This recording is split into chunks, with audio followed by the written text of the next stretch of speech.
বাবার বাড়ি গেলে যেহেতু আর ফিরতে মন চায় না আমার, এই জন্য ফেরার দিন এই ভিডিও তৈরি করি। সেই ভিডিও তৈরি করতে করতে আমি যখন রেডি হওয়া শুরু করি তখন অলমোস্ট গাড়ি এসে রাস্তায় দাঁড়িয়ে থাকে। ওই যে যতদিনই গিয়ে আমি সেখানে থাকি না কেন, আমার আর ফিরতে মন চায় না, মনে হয় আজ যাই কাল যাই।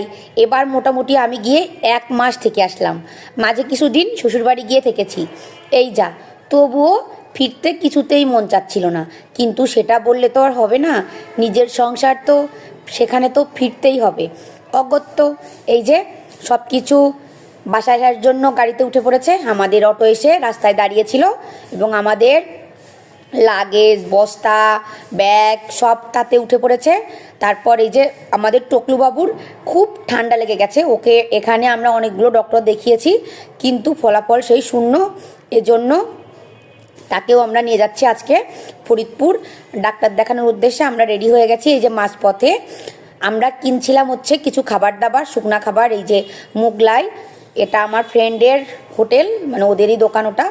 ও আসলো আমাদের সাথে কথা বলার জন্য। তারপর আমরা ওকে বিদায় দিয়ে আবার বেরিয়ে পড়লাম। বাবুর সাথেও এর মাঝখানে আমরা অলরেডি দেখা করে নিয়েছি। আমাদের গাড়ি এই যে চলছে। মাঠের ধান তো মোটামুটি কাটা শেষ হয়ে গেছে, এখন মাঠটা বেশ ফাঁকা আর পরিষ্কার, ভারী সুন্দর লাগছে দেখতে, তাই না? আবার ফসলে যখন ভরে যায় তখনও কিন্তু দেখতে খুব ভাল লাগে।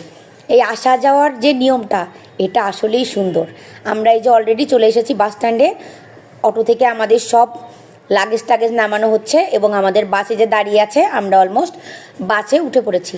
আমরা বাসে সিট পেয়েছিলাম একদম লাস্টের দিকে। এই যে ইতু আর রহস্যবাবু উঠে পড়েছে।